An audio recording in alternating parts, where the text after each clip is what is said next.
Soy Tristán Pertíñez, director del Centro de Estudios Andaluces, y es para mí un placer darle la bienvenida a este nuevo webinar organizado por nuestra fundación y dedicado a Andalucía entre el COVID-19, un cambio global. Antes que nada, espero que todos ustedes, así como sus familias, se encuentren muy bien.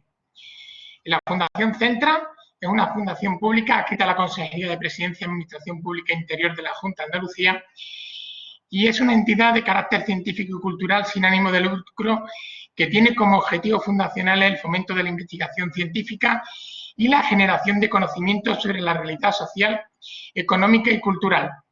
En este sentido, el webinar de hoy, organizado por el Centro de Estudios Andaluces en colaboración con la Cátedra Jean Monnet de Europol, quiero agradecer al profesor Clemente Navarro por coordinar este webinar y a los ponentes que van a participar en él.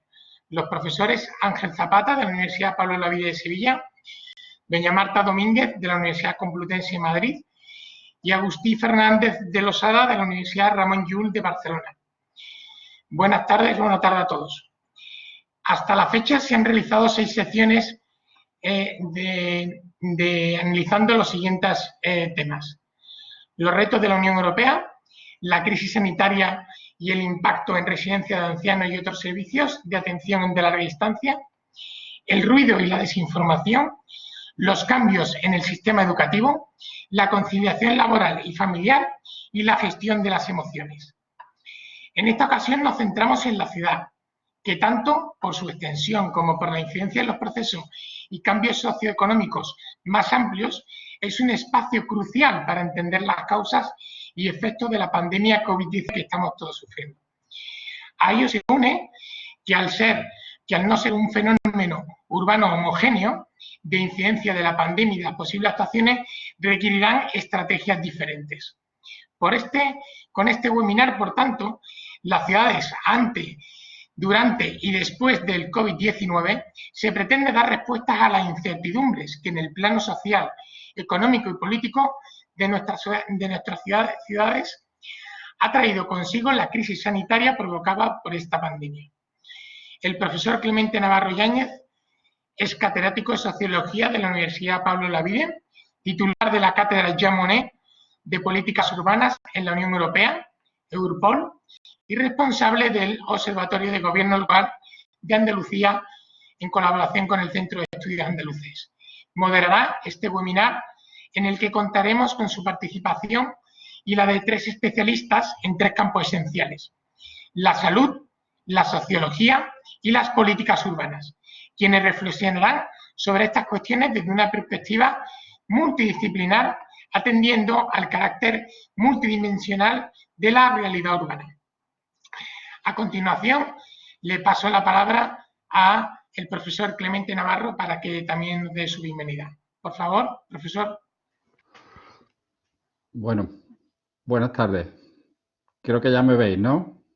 Sí, perfectamente. No, perfectamente. Pues nada, muchísimas gracias, Tristán, por la presentación y por la oportunidad de transmitir cosas que están pasando en la ciudad y que son de interés, creo, ahora mismo para quien gestiona la ciudad, para los que estudiamos la ciudad y la ciudadanía en general. Antes de presentaros el webinar en concreto, querría referirme, aunque sea brevemente, a qué es el Observatorio del Gobierno Local, muy rápidamente. El Observatorio del Gobierno Local es un eje de investigación y transferencia que desde el año 2010 se viene desarrollando desde la Fundación Centro de Estudios Andaluces y se basa principalmente en 2 cosas.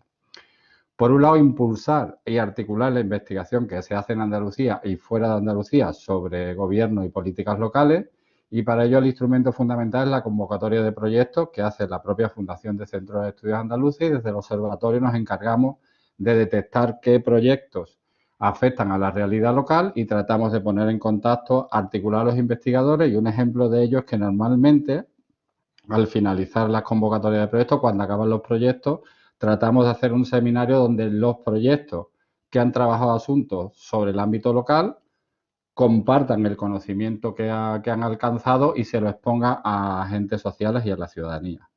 Y otra de las actividades principales y de los objetivos principales del Observatorio del Gobierno Local, que es muy importante, es el crear un espacio de intercambio y transferencia entre los investigadores e investigadoras del mundo académico y aquellas personas que son responsables de tomar decisiones sobre el gobierno y las políticas locales. Y un ejemplo de ello, el instrumento principal, es lo que son los talleres del Observatorio de Gobierno Local, que como decía anteriormente, hace años que se vienen celebrando, que se denominan en general debatir o debate sobre los gobiernos locales, y en lo que intentamos que haya ponentes del mundo académico, ponentes entre los agentes que tienen que tomar decisiones, y algunas veces lo hacemos uniendo las dos visiones y otras veces, como es esta, centramos más la visión en el mundo académico y otras veces desde los propios agentes que toman decisiones. Eso básicamente, muy rápidamente, se podía ser más extenso, pero es el Observatorio del Gobierno Local. De todas formas, a las personas que estéis interesadas podéis entrar en la página web de la Fundación, buscáis en investigación Observatorio del Gobierno Local y veréis todas las actividades, los talleres que se hacen. Porque, por ejemplo, después de cada taller, los ponentes nos elaboran una versión resumida y en un tono divulgativo de sus presentaciones y se publican unos pequeños informes. Y ahí de todos los seminarios y talleres que se han celebrado podéis encontrar la información. Esto supone que el Observatorio de Gobierno Local, creo, no sé si me correspondería a mí decirlo, pero creo que realiza una función muy importante en el diálogo necesario entre la reflexión académica y la toma de decisiones. Y en ese contexto, desde hace unos meses, en la Universidad Pablo de la Vida desarrollamos un proyecto financiado por la Comisión Europea, que es la Cátedra Jean Monnet de Políticas Urbanas. Y uno de los objetivos de la cátedra es hacer actividades de difusión y transferencia sobre políticas urbanas. Entonces, a la Fundación y a la Cátedra Jean Monnet nos ha parecido que esos dos proyectos estaban llamados a colaborar, y un ejemplo de esa colaboración que vamos a hacer y que estamos haciendo y que seguiremos haciendo es el taller que se celebra hoy. Es el motivo de que la cátedra colabore con este webinar cuyo organizador principal es la Fundación Centro de Estudios Andaluces a través del Observatorio del Gobierno Local.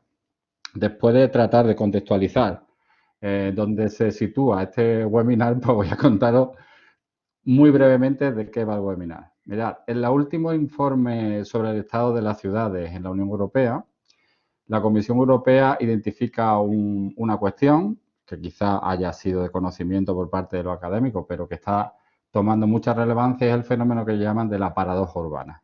Y es que los centros urbanos concentran aproximadamente 3/4 partes o incluso más de la población, del Producto Interior Bruto, es decir, son el espacio donde hay muchas oportunidades para el desarrollo, pero al mismo tiempo, la paradoja significa que es en las ciudades donde se concentran muchos de los problemas que se dan en la sociedad. Eso significa que las ciudades son un espacio muy sensible, o el fenómeno urbano en general es un espacio muy sensible. ¿Qué ha pasado cuando desafortunadamente nos hemos enfrentado a la pandemia del COVID-19?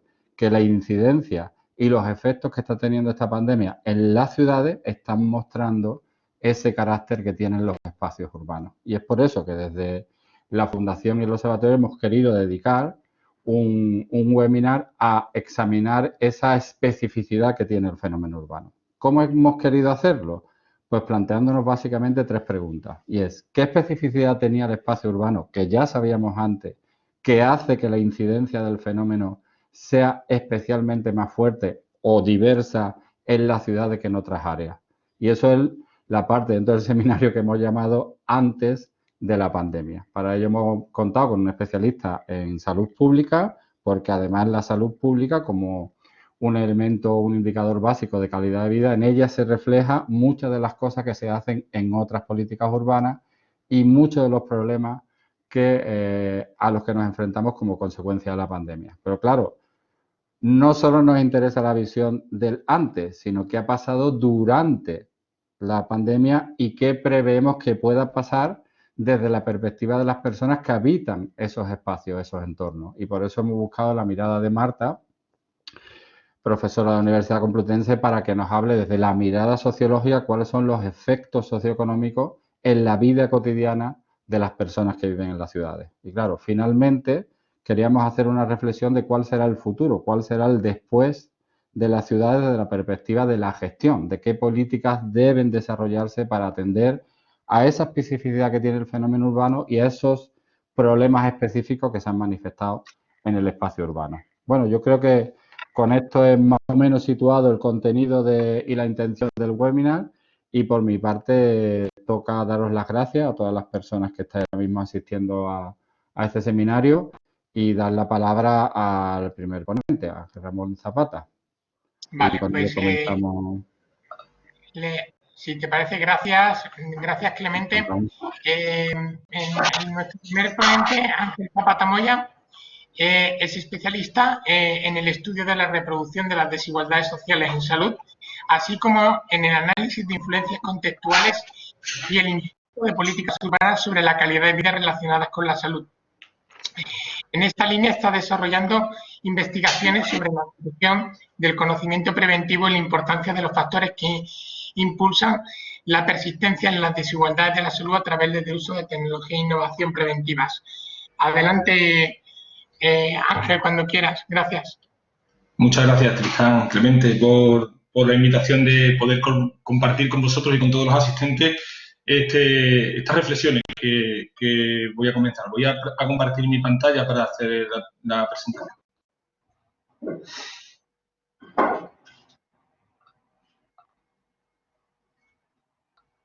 Bueno, ¿se ve la pantalla?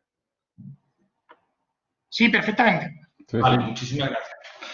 Bien, pues reitero mi agradecimiento al Centro de Estudios Andaluces y al Observatorio de Gobierno Local por invitarme a la presentación que os planteo, ¿no? La cuestión que planteaba Clemente al principio de la ciudad antes del COVID-19 y sobre todo la dimensión contextual de los problemas de salud y enfermedad en general y en particular de lo que está sucediendo actualmente con la pandemia.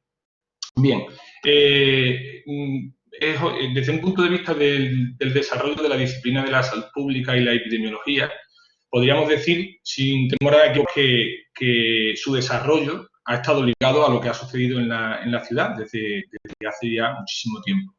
De hecho, lo que veis en la pantalla es un mapa que supuso un hito en el desarrollo de la salud pública y de la epidemiología, y precisamente es un mapa urbano del barrio del Soho de Londres, de 1850, y concretamente John Snow, que era un médico londinense, se planteó el estudio de un brote de cólera en Londres a través de la agrupación de la mortalidad de este brote sin conocer previamente cuál era el mecanismo de transmisión de la enfermedad. Básicamente, en ese momento había una idea sobre cómo se transmitían, cómo se contagiaban las enfermedades, y en este momento él desarrolla una hipótesis y a través de su estudio en cuanto a la distribución del problema de salud en el barrio del Soho, determina cuál es la fuente principal que causaba la epidemia de cólera y consigue colar esa epidemia. Bien, este mapa no es una anécdota en el ámbito de la disciplina de la epidemiología, puesto que si hoy directamente, más de 160 años después, nos vamos a lo que ocurre respecto a la agrupación de la mortalidad por todas las causas, por ejemplo, en la ciudad de Sevilla y Málaga, aprovechando las estadísticas longitudinales de supervivencia y longevidad de Andalucía, que desde aquí quiero agradecer el fantástico trabajo que ha desarrollado el IECA, el Instituto de Geografía de Andalucía, para poder disponer de estas estadísticas longitudinales, pues podemos observar en esa agrupación de riesgos de mortalidad, estandarizadas por la edad, por supuesto, que la mortalidad no se distribuye de forma uniforme o aleatoria en el ámbito urbano, sino que refleja claramente una agrupación que podríamos decir que tiene ciertas características peculiares en relación a cómo se distribuyen también los grupos sociales en el ámbito urbano. Bien, alguien también podría decirme que es la mortalidad por todas las causas. Actualmente no disponemos de datos todavía a este nivel de análisis en el ámbito de lo que está ocurriendo en la pandemia, pero sin embargo, si nos vamos a las enfermedades transmisibles, vemos en la ciudad de Sevilla el patrón que presentaba anteriormente prácticamente se replica. Las zonas rojas significan que hay una mortalidad mayor que la media y las zonas verdes significaría que hay una mortalidad menor de la media, ¿vale? Entonces, básicamente, con esta ilustración quería llamar la atención sobre el hecho de que hablar del contexto urbano es hablar de la ciudad, de la salud en la ciudad es hablar de lo que ocurre en el contexto urbano. Actualmente no tenemos datos de lo que está ocurriendo respecto a la distribución en la ciudad de la pandemia. Todavía no hay estudios concluyentes sobre cómo se está distribuyendo los contagios, cómo se está distribuyendo la mortalidad y cómo se pueden distribuir las consecuencias generadas tanto en salud como en el ámbito social de la pandemia en el espacio urbano. Pero sí que hay algunas observaciones preliminares. Y esas observaciones preliminares nos indican que no es muy distinto a lo que ya venía ocurriendo con otros problemas de salud. Entonces, desde ese punto de vista, se han hecho algunos estudios en Nueva York, donde se ha relacionado la mayor incidencia de la enfermedad en grupos de minorías étnicas y en ámbitos, en contextos barrios con cierta población socioeconómica. En España también se han llevado a cabo algunas aproximaciones, tanto en Madrid como en Barcelona, que demuestran, al parecer, tendencias similares a las que reflejaban los dos mapas.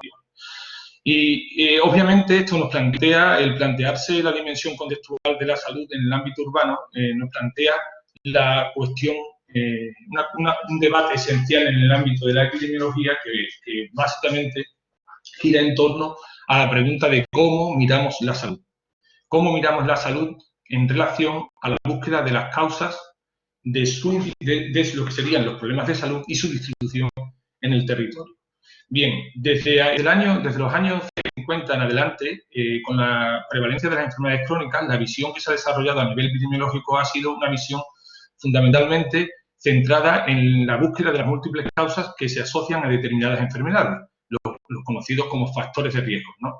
Esa visión, concretamente, parte de una idea o de un enfoque que trata de analizar lo que ocurre de forma cercana a los individuos. Es decir, la visión, el enfoque de análisis es un enfoque que iría desde la estructura social al individuo, dándose concretamente el análisis de los factores de riesgo en factores de riesgo individuales. Sin embargo, plantearse la perspectiva de qué ocurre actualmente en la pandemia y cuáles son sus posibles influencias contextuales sobre lo que sería la incidencia de la enfermedad o sobre los problemas que puede generar, lleva a centrar el enfoque precisamente hacia otra visión de la salud, hacia una visión de la salud que resalta la importancia del contexto social o de la estructura de oportunidades, concretamente elevando la visión desde lo individual hacia los distintos niveles que se desarrollan, se interponen entre sí, se interrelacionan entre sí de forma jerárquica y donde ocurren procesos que pueden acabar afectando la salud. Concretamente, eso ya lo planteaba a principios de los años 90 Nancy Krieger y otros colegas de epidemiólogos de Estados Unidos, concretamente es el modelo ecosocial que plantea que la incorporación de los elementos y de las influencias sociales a lo largo de la vida acaba manifestándose en la expresión biológica de la enfermedad. Entonces es una visión ciertamente diferente a la visión quizás más extendida sobre los problemas de salud, que básicamente nos plantea o liga directamente al ámbito sanitario o al ámbito de la actuación sobre los factores de riesgo individuales. No es igual, ya decía Rose, no es igual preguntarse sobre las causas de los casos individuales que preguntarse sobre las causas de la incidencia poblacional y de su distribución, en este caso en el territorio urbano. Entonces, para poder abordar esta cuestión hay que centrarse en la visión ecosocial de la salud, que cristaliza, como veis ahí, en el mapa de determinantes sociales de la salud que ya en su día la OMS puso sobre la mesa. Concretamente, cuando planteaba la ponencia y leía el material que había disponible en torno a lo que está ocurriendo con el COVID-19, me acordé de una pregunta que lanzaba un artículo que había leído hace un tiempo. Concretamente, este artículo llegaba a plantearse si la epidemiología era prisionera de lo próximo. Y básicamente la traslado la pregunta o la reflexión en voz alta al análisis de lo que está ocurriendo actualmente. Somos prisioneros de lo próximo. ¿Y qué significa ser prisioneros de lo próximo en el análisis del problema? Concretamente lo podéis ver reflejado en el cubo, en las distintas dimensiones que tiene este cubo, que básicamente plantea si nuestro enfoque es más orientado hacia lo que ocurre a nivel individual o a nivel poblacional, a nivel próximo en cuanto a determinantes sociales de la salud que ocurren cercanos al individuo o distantes en cuanto a determinantes más estructurales, o si nos planteamos también el análisis en el presente de forma estática o nos planteamos la proyección hacia el futuro. Pues básicamente este artículo acababa planteando que la epidemiología de los factores de riesgo era prisionera de lo próximo, es decir, esta jaula que veis aquí en el extremo inferior izquierdo, es la que indicaría el enfoque que impera o que ha imperado hasta el momento en el análisis de los problemas de salud de forma mayoritaria. Con lo cual, nuestra preocupación es sobre los factores de riesgo próximos individuales, pero el desafío es prever los escenarios futuros en relación a las consecuencias para la salud que van a tener y que están teniendo ya los cambios sociales y medioambientales. Y es ahí precisamente donde surge o emerge el contexto urbano como elemento analítico clave que nos puede sacar de esa prisión. Nos puede sacar de abordar la visión de la salud desde otro punto de vista que nos permita romper esa jaula que veis ahí, ¿vale? Entonces, concretamente, disculpad un momento, se ha bloqueado ahora. Desde la visión del contexto y de análisis de la salud desde un punto de vista contextual, obviamente desde el modelo ecosocial se ha abogado por la investigación en este campo y ha sido un área donde ha proliferado muchísima investigación en la influencia que tienen distintos factores del contexto sobre la salud. Pero el riesgo que se corre al respecto es volver a la idea de la enumeración de factores que ocurren a otro nivel de análisis, en este caso a nivel contextual, es decir, cuáles son los recursos existentes en un contexto urbano, cuáles son sus atributos y cómo eso se relaciona con la mayor o menor incidencia de la enfermedad. Bien, eso ha sido la tónica general de desarrollo de este campo de investigación, pero sin embargo nos tenemos que plantear que el contexto, y el contexto urbano en particular, es el reflejo tanto del lugar como de las características de las personas que viven en ese lugar. Y esa relación es recursiva entre sí e influye en la salud y en la enfermedad de forma recursiva. Por tanto, esto nos lleva a pensar que presumiblemente también lo esté haciendo en la situación generada por el COVID-19. La dimensión del contexto más allá del espacio geográfico, planteándolo como lugar, nos lleva al planteamiento o va unido al planteamiento de los estilos de vida colectivos como expresión de las formas compartidas de y de actuar en los entornos urbanos. Y ineludiblemente eso nos lleva a dos dimensiones de análisis. La primera de ellas sería estudiar o focalizar nuestro interés analítico sobre la dimensión cultural del contexto, estudiando las prácticas compartidas que son reforzadas en determinadas áreas de la ciudad, y plantear también el contexto estructural desde un punto de vista de las instituciones locales, sus reglas y su habilidad para distribuir recursos en el escenario de las ciudades. Para no caer en el error de volver a la idea de los factores de riesgo simplemente a otro nivel de análisis, debiéramos abordar la investigación desde ese punto de vista. Concretamente, para ir más allá de lo espacial, planteaba que viésemos dos ejemplos, el intento por mi parte, ante la complejidad de las circunstancias, pido perdón de antemano, de analizarlo desde ese punto de vista. Por ejemplo, si nos basamos en lo que sería en un análisis espacial más pegado a lo que se hace tradicionalmente en la epidemiología social, ese análisis vendría o estaría basado más en indicadores socioeconómicos agregados de áreas geográficas, es decir, focalizando la atención en los recursos disponibles y en sus atributos, para analizar la relación con las tasas de mortalidad y los estilos de vida tradicionales, que no dejan de ser concebidos en esa visión como prácticas de riesgo individuales, como el consumo de alcohol, el ejercicio físico, la obesidad, etcétera, etcétera. El objetivo de esa aproximación sería explicar, en alguna medida, la variabilidad urbana en la incidencia de la enfermedad. Pero, sin embargo, si nos aproximamos al contexto o al estudio del contexto en el ámbito urbano como lugar, en ese caso, esto nos lleva a plantearnos que hay que basarse en el estudio no solamente de los recursos, sino de lo que las personas son capaces de hacer con esos recursos en su día a día. Básicamente nos mueve a la idea de la interacción entre la agencia y la estructura, desde un punto de vista sociológico.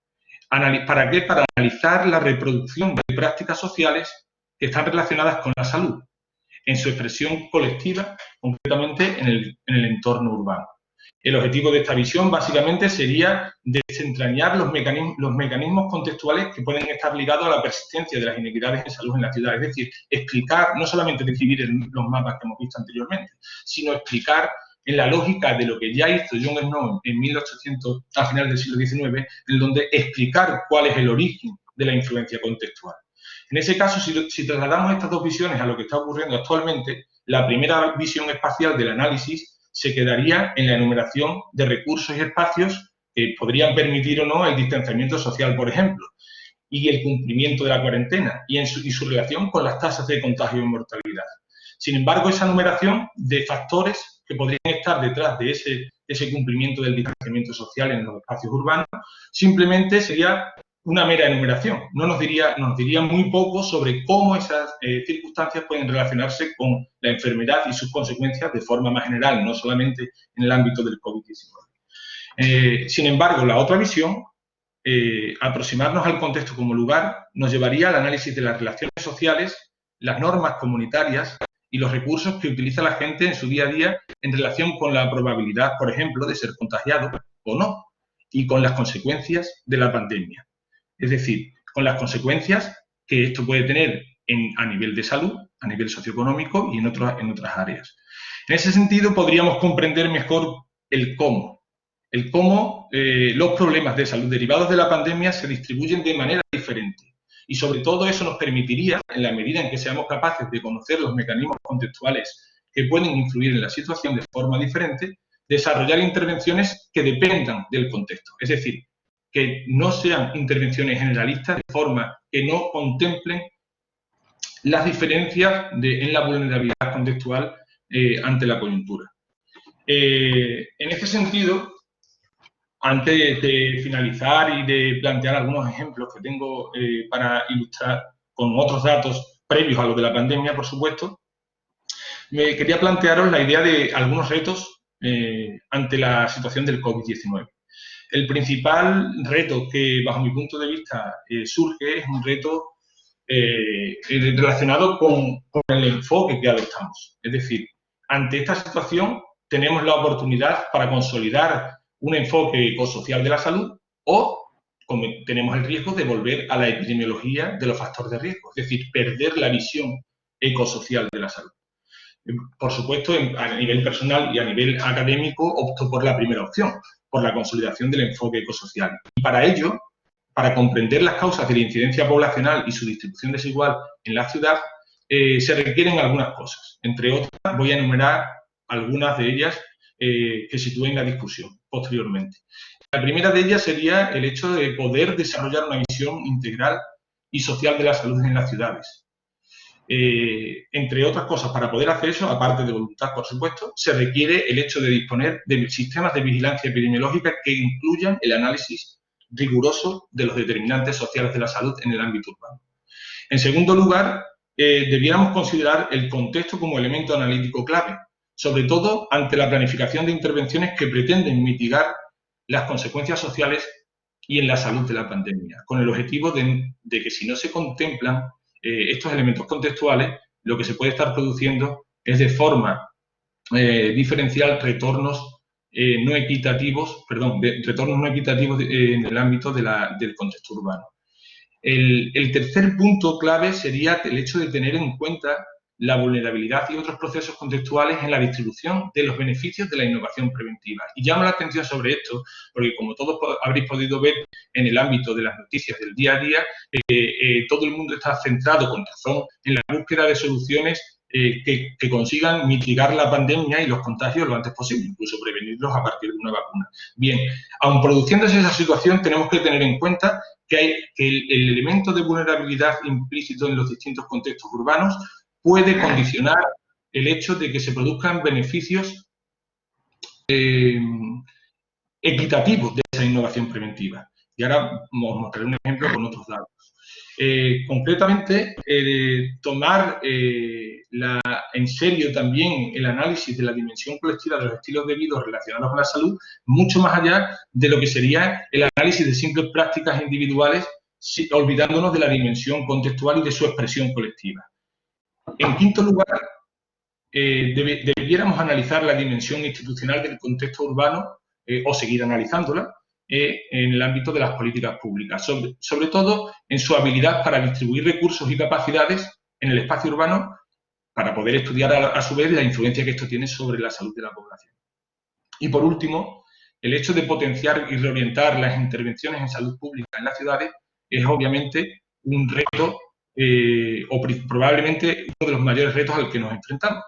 Concretamente, sobre esto no hay receta escrita, pero sí que hay que decir que la salud pública, desde un punto de vista de la intervención social en salud, quizás haya sido el ámbito más descuidado en nuestro Sistema Nacional de Salud y en las políticas generalmente que se desarrollan. Pero a pesar de que no hay recetas, sí que hay algunas ideas basadas o fundamentadas en evidencias previas que nos pueden ayudar. Básicamente, el hecho de reorientar las intervenciones en salud pública nos habla de intervenciones sobre áreas urbanas, es decir, adoptando una dimensión comunitaria, más allá de intervenciones individuales exclusivamente, que son muy importantes, pero no demuestran una capacidad efectiva para conseguir mejoras de la salud, o por lo menos no conseguir mejoras de la salud en todos los grupos sociales.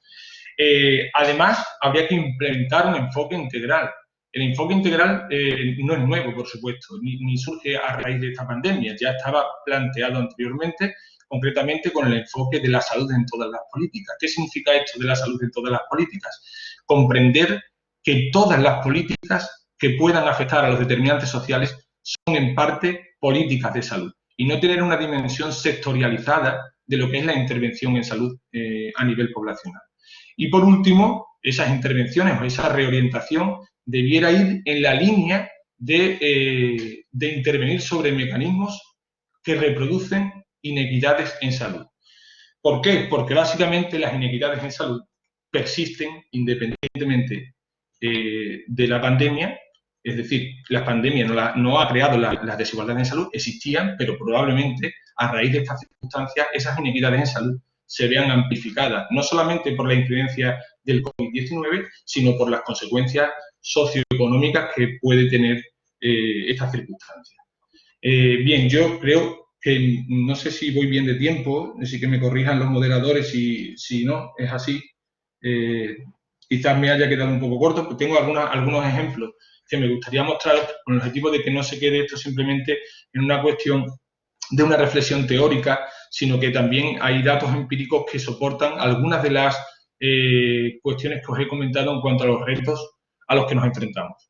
En primer caso, que os voy a poner un ejemplo, es sobre la idea de por qué es importante tener en cuenta el contexto en la innovación preventiva.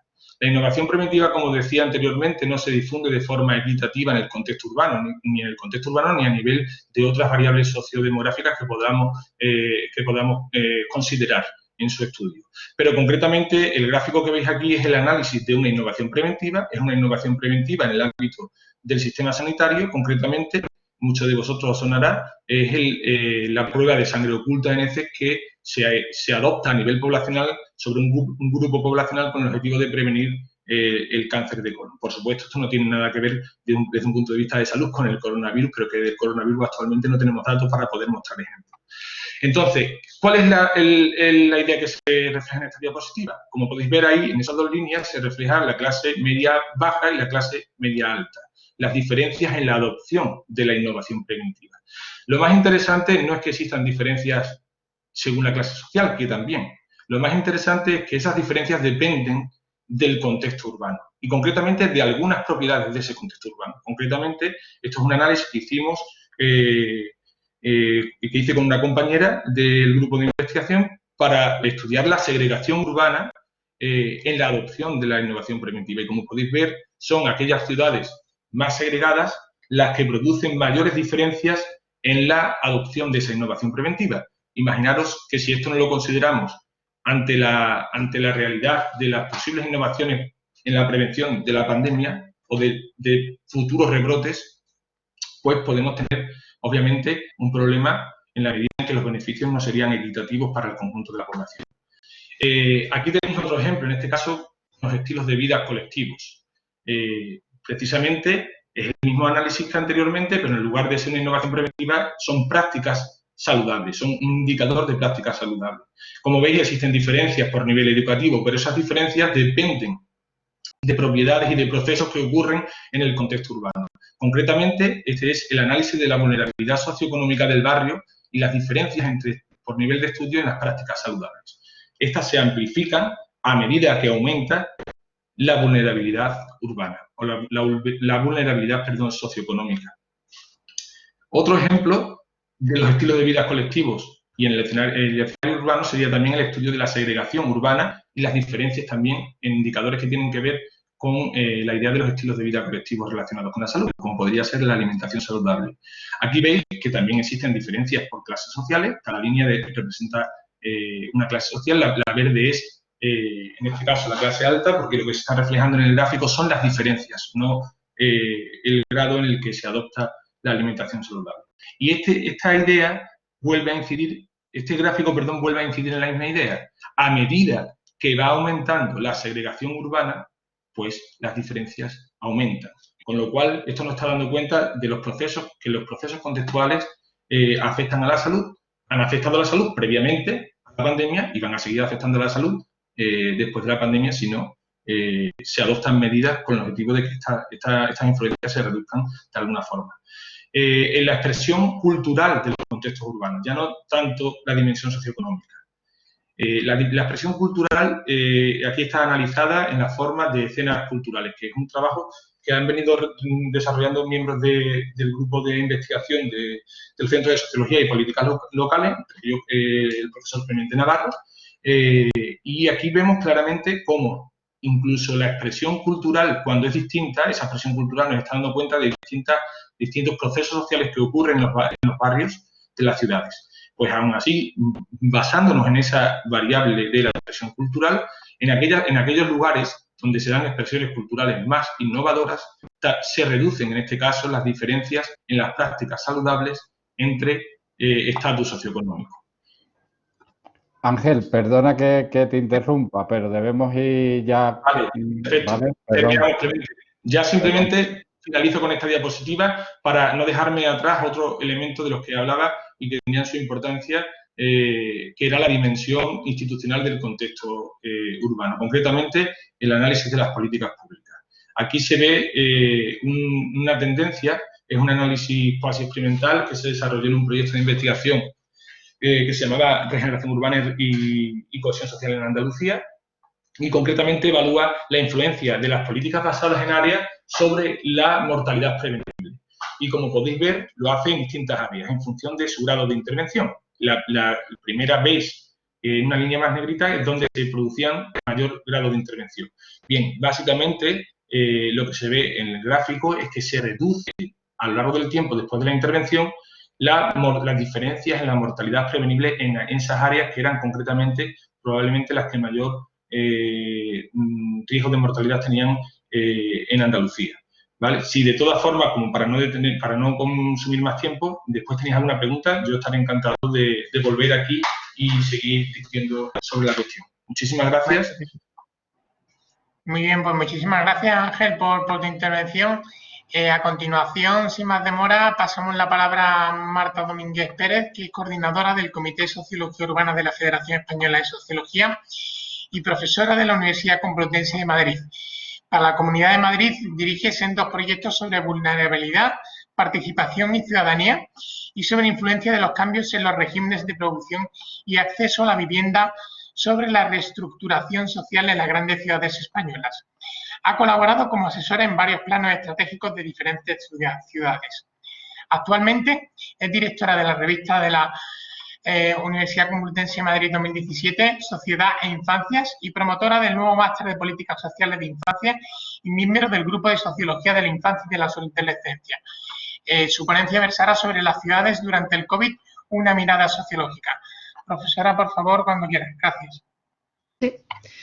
Pues muchas gracias. No sé si va todo bien, audio y vídeo, porque no estoy acostumbrada. Pero bueno, a pesar de la pandemia. Perfecto, muy bien. Sí, vale. Ahora compartiré la pantalla. En primer lugar, muchas gracias al Centro de Estudios Andaluces y al Centro de Observatorio de Gobierno Local. Y muchas gracias también por la presentación anterior, porque creo que también introduce algunas de las cosas que, desde mi punto de vista como socióloga urbana, como ciudadana, como persona, como Marta Domínguez, y como esta experiencia que hemos vivido sin precedentes para estas generaciones, creo que puedo compartir una visión un poco distinta, pero y desde otro sitio. Bueno, voy a compartir la pantalla. A ver. Un momento. Compartir pantalla.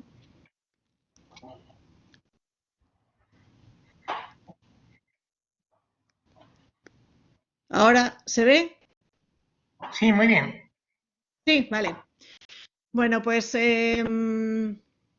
lo primero que quería exponer es desde dónde hablo y desde dónde parto desde como un conocimiento situacionado, ¿no? Como Marta Domínguez, como vivo en Madrid, además, y como ciudadana que hemos experimentado este proceso. Luego expondré algunos aspectos resaltables porque serían muchos los que se me han ocurrido durante todos estos días, lo que he estado oyendo, leyendo, reflexionando, y por último una conclusión. Entonces, bueno, el enfoque de la sociología urbana, como ha explicado Ángel también antes, es desde un enfoque integral, ¿no? Como cada uno miramos ese elefante y tocamos una parte del elefante y creemos que es el elefante, y sin embargo es una parte solo de la realidad. Entonces, frente a otras disciplinas, sociología urbana, lo que define qué es la ciudad sería, por poner un ejemplo, y en el dibujito que pongo abajo es como dijéramos la plantilla que colocamos sobre la ciudad para ver si corresponde con esa plantilla, ¿no? Entonces, ¿qué es la ciudad o qué debe ser la ciudad?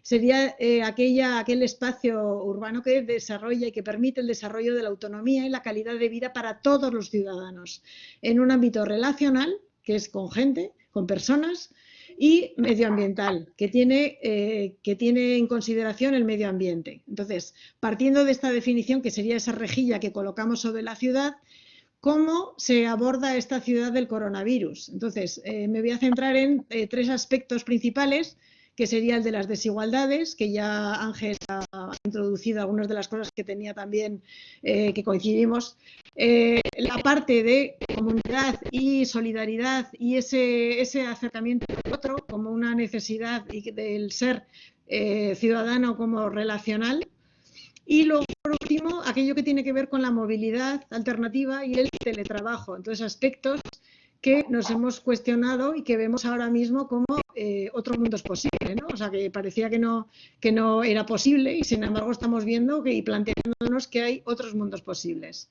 Entonces, en cuanto a las desigualdades y desigualdad socioespacial, lo que ha pasado ahora estas desigualdades ya existían en las ciudades. Lo que hemos visto ahora es cómo se han amplificado, cómo se han exacerbado estas tendencias. Entonces, hay pocos estudios, pero vamos a tirar de la investigación de base. O sea, estos últimos días, pues ya habéis visto, hay muchísimas encuestas, llamadas encuestas, mal llamadas encuestas, muchos sondeos en realidad, que hablan pues de hemos hecho 3.000 y pico, 4.000 y pico, 5.000, 20.000, me da igual, pero no es representativo estadísticamente, con lo cual los porcentajes que se sacan sirven simplemente para legitimar ideologías, para legitimar creencias, y no son estadísticamente representativos. Entonces hay algunas encuestas, pocas, que se han hecho en estos días, porque, como digo, pues es muy reciente, o sea, en 2 meses pues no da tiempo a elaborar todo eso y a hacer todo un proceso, y se ha podido sacar algún dato. Entonces, pero si no, tiramos de la investigación de base, que lleva tiempo estudiando todo esto. Bueno, como digo, es el caso de Madrid que pongo como ejemplo, que es el que he vivido y el que conozco por mi trayectoria académica, y lo que vemos es que el impacto del COVID-19, si veis en el mapa de la izquierda, en el azul, ha tenido lugar en la zona sureste, sobre todo de Madrid. Si Madrid podemos dividir en un eje noroeste, con una zona noroeste más rica, más de mayor nivel socioeconómico, y una zona sureste de menor nivel socioeconómico, lo que vemos es que el impacto del COVID, y esto coincide con otras ciudades y otros análisis que se han hecho muy rápidos, que se han hecho en mapas, mapificación en Nueva York o Barcelona u otras ciudades, lo que se ve es que, como bien decía Ángel, la enfermedad afecta desigualmente a la población. Entonces, esto porque vierais también el mapa de Madrid, como la zona sureste es una zona de menor nivel socioeconómico, como se ven en las zonas más claras, en el mapa de la derecha, en las zonas verdes claritas. Entonces, el impacto del coronavirus ha tenido mayor incidencia en aquellas zonas de menor nivel socioeconómico. Este también compara los estudios que venimos haciendo en el grupo en GISMAD, un estudio que hemos tenido, Bupaci, ahora seguimos con un nacional y ahora vamos a seguir con otro, con el estudio de las redes sociales y de apoyo para salvar la situación ante la vulnerabilidad. Y lo que vemos también es cómo este COVID del mapa de la izquierda tiene mayor incidencia en estas zonas socioresidenciales que según nuestros indicadores de clase social, residencial, etcétera, que no voy a entrar en la elaboración, pero con índices sintéticos elaborados, se ve que es la zona sureste, en la zona está en colores cálidos, donde tiene más incidencia. Entonces hay una coincidencia entre ambos. Como bien decía Ángel también, en los estudios epidemiológicos lo que vienen a hablar es sobre lo mismo. Yo había visto referencias, trabajamos también, coincidimos con un grupo de Madrid, el grupo HHH, con Manuel Franco, y a través de ellos pues hemos accedido también a otras epidemiólogos. Por ejemplo, DJ Rose tiene un vídeo estupendo donde habla del impacto de la enfermedad a través del estrés. Entonces, cómo hay las clases medias bajas, las mujeres, hay determinados colectivos que viven con mucho más estrés todas estas situaciones y son más vulnerables al impacto de la enfermedad. Entonces, como a través de lo social, lo estructural, hay un efecto mediado sobre la vulnerabilidad que hace que se impacte más sobre unos colectivos que otros. En Cataluña ha habido un estudio sobre desigualdades socioeconómicas un poco más serio también y, como digo, hay, pero todavía hay no muchas cosas. Entonces, ¿qué características? Lo que sí se ve en todo este proceso de la ciudad del coronavirus es que hay una polaridad de situaciones. Es una misma tempestad para todos, pero no todos vamos en el mismo barco. Entonces, hay gente que vive pues, en estas zonas del sur de Madrid o en el sur de las ciudades o de otras ciudades, hacinados, compartiendo espacios en viviendas más degradadas, con menos metros, con menores condiciones y peores condiciones, sin luz, sin ventanas, sin exterior, y sin embargo ha habido gente que ha pasado el coronavirus en ámbitos mucho más cómodos, más dignos, con terrazas, con acceso, ya no digamos el medio rural, pero como ha habido muchas diferencias entre unos y otros, y eso afecta de determinada forma al impacto de la enfermedad. Como también ha habido colectivos que han tenido que utilizar el transporte público porque era o susto o miedo, era o morirse de hambre porque no podían trabajar o morirse por el virus. Entonces optan también por decir, bueno, lo que tengo que hacer es ir a trabajar. Entonces, como por ejemplo las zonas sur de Madrid, era la zona que más usa el transporte público y esa población ha sido la más impactada por toda esta enfermedad, la pandemia. Y sin embargo ha habido colectivos que tienen más acceso al teletrabajo, al transporte privado, y esa es la zona noroeste con mayor incidencia de teletrabajo y donde ha sido menor la incidencia del coronavirus. Al mismo tiempo tenemos también otro eje que sería el de los cuidados y la desigualdad entre el trabajo, como hay gente que ha podido teletrabajar y hay otros que se han visto obligados a trabajar en sectores en contacto con todos estos, con los enfermos, con más riesgo. Entonces, la alimentación, los cuidados, la limpieza, servicios, que además son ocupados por mujeres en su mayor parte. Entonces, como hay una mayor vulnerabilidad entre las mujeres, se ha visto por estudios también que tienen mayor vulnerabilidad a la enfermedad, pero menor mortalidad. Entonces, como a pesar de que les afecta más la enfermedad y lo han pasado, la mortalidad afecta mucho más a los hombres. Aquí, por traer la diferencia entre la vivienda para unos y para otros, lo que quería traer es simplemente las tendencias que ha habido en los años anteriores del acceso a la vivienda. Entonces, como no es lo mismo vivir con una hipoteca o con un alquiler, y cómo los desahucios, por ejemplo, por alquiler han ido creciendo en los últimos años. Esto es lo que teníamos de antes. Y ahora, pues mucha gente que se ve sin poder pagar el alquiler, con falta de ingresos, con vulnerabilidad, con hacinamiento, y cómo eso es muy distinto para otros colectivos que han vivido toda esta pandemia pues de una forma mucho más tranquila y más pacífica. Y riéndose o hablando de otras cosas y reflexionando y viviendo otra realidad muy distinta. Esto coincide con este descenso en los desahucios por alquiler, coincide sin embargo con unos años que he marcado en el gráfico de la derecha de descenso del paro, pero bien sabemos que no es el paro ya lo que importa, sino que es la capacidad de mantener un nivel digno de vida que viene por un salario digno, por un trabajo en unas condiciones. Entonces, como los índices de paro ya no indican tanto como indicaban antes.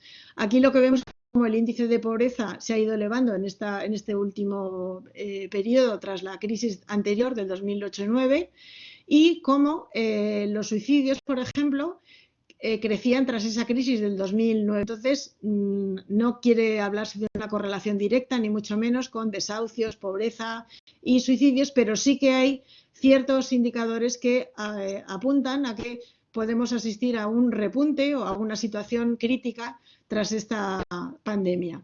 Aquí, por ejemplo, en uno de los estudios medianamente bien hechos, pero tampoco, o sea, tiene sus pegas, pero con su técnica, el Ayuntamiento de Madrid, donde se veía que la caída de los ingresos ha sido mayor para los niveles más bajos de la estructura social. Entonces, ¿cómo quién ha perdido dinero y los ingresos durante de estos 2 meses? Entonces, han sido los hogares más vulnerables los que se han visto más recortados. Encima, si sabemos que ganan menos, la proporción también es mucho mayor. Aquí vemos simplemente en los mapas de renta media que veíamos antes, tamaño de la vivienda, como vemos es la zona sur también, con viviendas más pequeñas, viene a abundar en la misma idea de desigualdad. La movilidad en la población en el estado de alarma ha sido mayor también en esta zona este. Y en segundo lugar veríamos que hay también las desigualdades por género que se han visto evidenciadas. Hemos visto anteriormente todo el tema por la vivienda y ahora vemos las desigualdades por género. Entonces, como hay un eje que sería el patriarcado, aparte del capitalismo y el colonialismo que hemos visto en el anterior, que tendría que ver con las desigualdades de género. Entonces, que afecta más a mujeres que están más expuestas, que los cuidados provienen por parte de las mujeres, pero que tienen una mayor mortalidad entre hombres. También veremos cómo las mujeres entonces durante este tiempo se han visto más afectadas por el estrés en estos hogares. De hecho, las cifras de maltrato y abusos en el hogar se han visto incrementadas no solo en China, sino en los países que nos hemos visto afectados todo el mundo.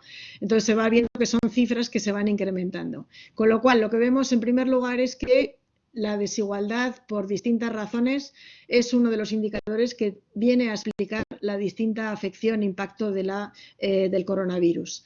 En segundo lugar, lo que quería resaltar es ese ser relacional, esa necesidad de solidaridad, esa exaltación del contacto versus el individualismo que también prevalece en la sociedad y que es lo que veníamos y venimos viendo en épocas precedentes con ese auge neoliberal. Entonces, cómo los cuidados es lo que se ha visto visibilizado en este tiempo del coronavirus y cómo ese iceberg, que sería la parte oculta de la sociedad, se ha visto magnificada y visibilizada a través del cuidado de los dependientes, de los niños, de los ancianos, de los mayores, de los vecinos, de los más vulnerables. Y hemos visto iniciativas de todo tipo que ha organizado en la comunidad, pues desde escucha terapéutica hasta llevar a la compra a los vecinos, ayudar con compras solidarias, ayudar con ropa a los homeless.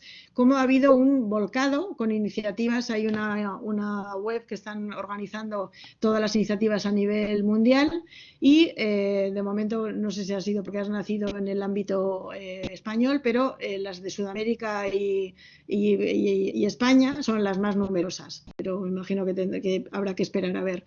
Pero bueno, todas estas iniciativas lo que vienen a revalorizar es el valor del barrio, de la proximidad y de la ciudad de los 15 minutos. O sea, cómo nos hemos dado cuenta cómo otro mundo era posible y que estamos circundando todo el ámbito más inmediato, cómo conocemos a los vecinos en esos aplausos, cómo hemos descubierto que hay gente que se ofrece, cómo podemos ayudar, cómo nos ayudan. Es decir, un intercambio entre varias ayudas. Entonces, lo que se ha visto es cómo la comunidad sería el ámbito que se ha visto evidenciado que es vital frente a una inutilidad o una inasistencia y insuficiencia del mercado, y cómo el Estado también, lo que al final se ha visto es que era insuficiente con estos medios que teníamos sanitarios, que eran insuficientes para soportar esta pandemia, y cómo se ha revalorizado y se revaloriza el valor de lo público.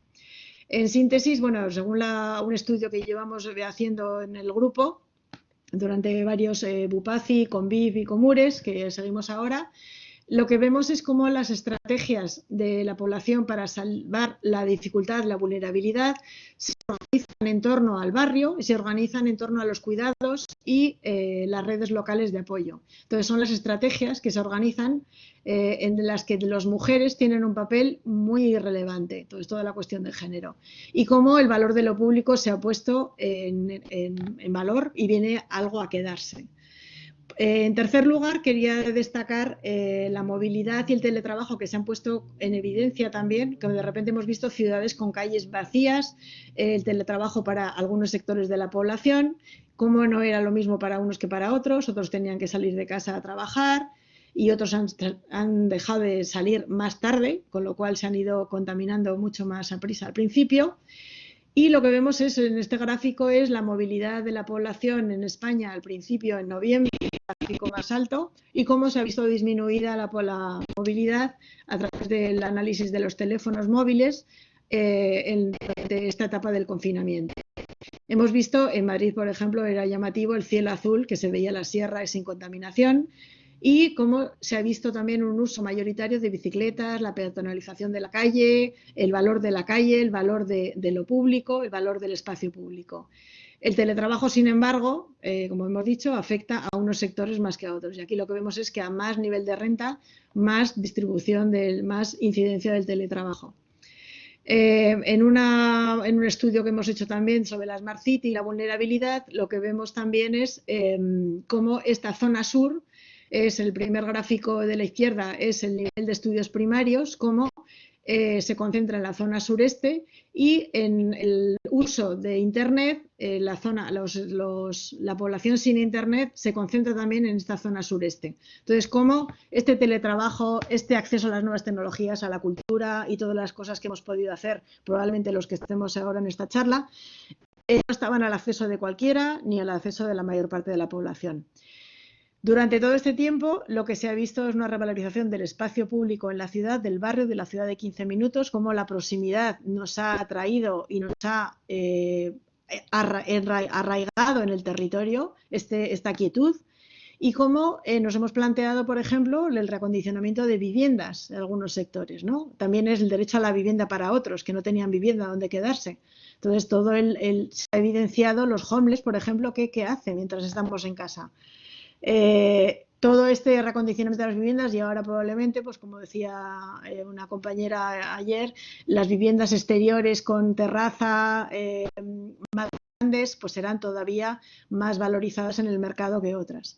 También se ha cuestionado qué pasa con lo rural, si de repente parece que todo el mundo se va a ir a vivir al campo. Yo sospecho que no, y me parece difícil porque no hay un acceso tan accesible a los centros de salud, la calidad de vida, el acceso a la cultura, que también está muy valorizado, es mucho menor, requiere un mayor uso del vehículo privado en el ámbito rural. Entonces sospecho, y luego no es tan fácil cambiarse de vivienda, ya que tenemos un sistema de propiedad de vivienda. Las necesidades de transporte también yo creo que sí se van a ver revalorizadas, y que como formas alternativas da más miedo utilizar el transporte público. Y de hecho, creo que ahora estos días, por ejemplo en Madrid, que se ve cómo va volviendo la gente a la actividad, hay un índice de contaminación que se va incrementando, más se va a ver, con lo cual creo que incluso llegaremos a niveles más altos que en la época anterior. Y luego, sin embargo, se potencian formas alternativas como la peatonalización o la bicicleta. Bueno, y como conclusión de todo esto, estas pinceladas que he dado, pues, de la desigualdad, género y movilidad sobre todo, lo que creo es que todo esto lo viene a evidenciar un paradigma del sistema capitalista, de una sociedad de consumo y un modelo económico que es el que viene primado por toda esa sociedad neoliberal, y que lo que está favoreciendo es la incidencia de las desigualdades, la evidenciación de desigualdad. Y al mismo tiempo, cómo no respeta el medio ambiente, y que existe la biodiversidad, por ejemplo, que es algo que parece que está en el origen del coronavirus, y cómo antes de la crisis, si recordamos, había muchos movimientos sociales en varios países que deberíamos recordar, a ver si probablemente se retomen con mayor virulencia en esta época posterior. Para algunos sectores, sin embargo, pero puede ser una época de reflexión, de cuestionamiento, de interiorización, donde pues, algunos sectores han pasado todo esto en una reflexión y una crítica del sistema neoliberal anterior.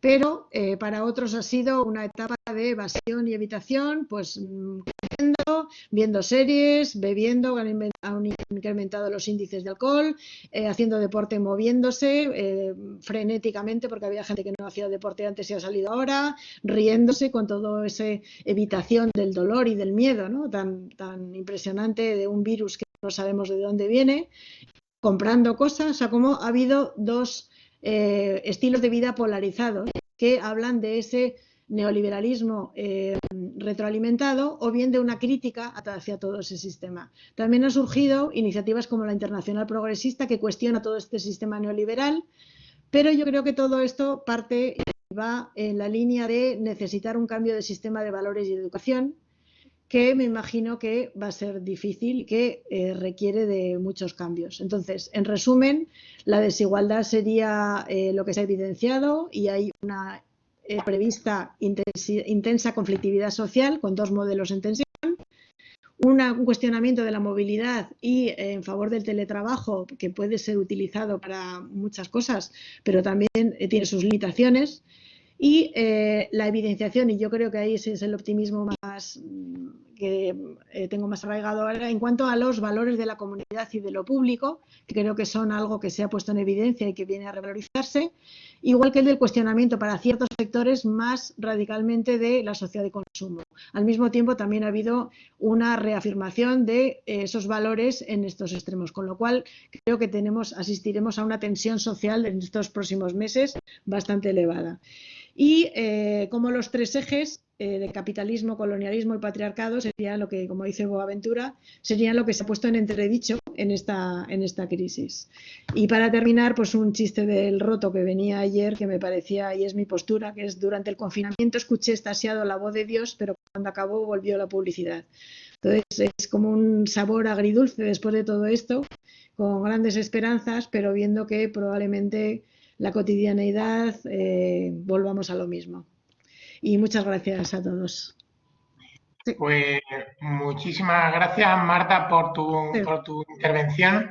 A continuación tiene la palabra el profesor Agustí Fernández de Losada, director del programa Ciudades Globales de Barcelona, Center for International Affairs, el CIBOP, y profesor de Relaciones Internacionales de Blaquerna, Universidad Ramon Llull, que tratará de aportar nuevas claves en el ámbito de cómo la salud, la transición y la brecha digital, la vivienda, la movilidad y el uso del espacio público a partir de las lecciones que nos deja la pandemia.